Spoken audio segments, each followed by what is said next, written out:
मुंबईमध्ये विधानसभा निवडणुकीचा वारं वाहण्यास आता सुरुवात झालेली आहे आणि सर्वच राजकीय पक्ष विधानसभा निवडणुकीच्या तयारीला लागलेले आहेत।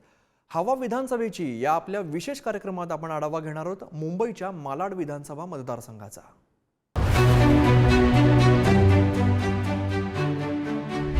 मालाड मतदारसंघाची पश्चिम उपनगरातील सर्वाधिक लोकसंख्या असलेला भाग अशी ओळख। राजकीय दृष्ट्या हीच ओळख काँग्रेसचा बालेकिल्ला अशी आहे। त्याचं कारण म्हणजे 2009 पासून असलम शेख यांनी काँग्रेससाठी केलेली हॅट्रिक। महाविकास आघाडीकडून असलम शेख यांच्याशिवाय कोणाचंही नाव सध्या तरी समोर नाही। इतकं सगळं असूनही असलम शेख यांना वारंवार संपर्क करूनही प्रतिक्रिया देण्यासाठी मात्र असलम शेख उपलब्ध होऊ शकले नाही।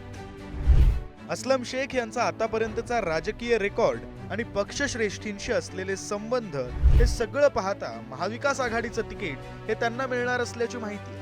तर महायुतीतून 2 नावांची सध्या चर्चा आहे। असलम शेख यांना आव्हान देण्यास कोण इच्छुक? विनोद शेलार भाजप, आशिष शेलार यांचे बंधू योगेश वर्मा भाजपचे मुंबई सचिव। योगेश वर्मा यांनी महायुतीची हवा आहे असं म्हणतानाच पक्षाने संधी द्यावी अशी अपेक्षाही व्यक्त केली। मी लगातार काम करत राहतो। मी भारतीय जनता युवा मोर्चापासून एबीवीपी पासून बजरंग दल पासून आणि सध्या भारतीय जनता पार्टी मुंबईच्या सचिव म्हणून माझी जबाबदारी आहे। मी सतत कामाला आहे इकडे आणि जर पक्ष ठरवेल तर मी जरूर या मालाडमधून मी लढणार। ठाकरेंच्या सेनेच्या विभाग प्रमुखांनी महाविकास आघाडीच्या विजयाचा विश्वास व्यक्त केलाय, तर मनसेच्या योगेश मसूरकरांनी शेख यांच्या कामावर प्रश्न उपस्थित केले। इथला समाज हा बराचसा पहिला मुस्लिम समाज असल्या कारणाने इथे वन साईड मतं ही काँग्रेसला जायची आणि आता महाविकास आघाडीच्या जोडीला उद्धव बाळासाहेब ठाकरे हा आमचा पक्ष असल्यामुळे आता तर पूर्वी तर थोडी तरी चिंता होती, पण आता मला असं वाटतं की बिलकुल चिंता नाही। आधीचे जे आमदार आहेत माननीय असलम शेख साहेब म्हणजे फक्त नावापुरते ते आमदार आहेत।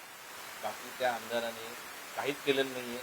फक्त आमदारकी आली की बिर्याणी वाटायची आणि मतदान करून घ्यायचं हाच विषय। बाकी त्यांनी मालाड पश्चिम विधानसभेसाठी काही म्हणजे शून्य काम केले।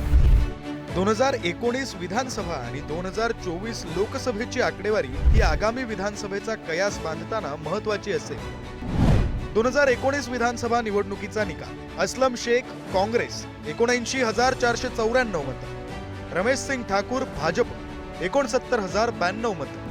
2024 लोकसभेत मालाड विधानसभेतील निकाल: पियुष गोयल भाजप 87,440 मतं, भूषण पाटील काँग्रेस 88,375 मतं। उत्तर मुंबईतील एकमेव मतदारसंघ जिथं भूषण पाटील यांना लीड।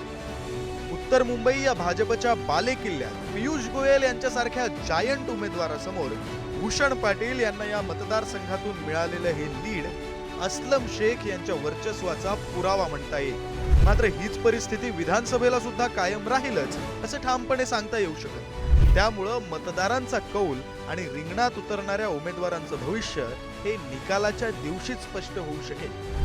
पंकज दळवीसह विक्रांत शिंदे, पुढारी न्यूज, मुंबई।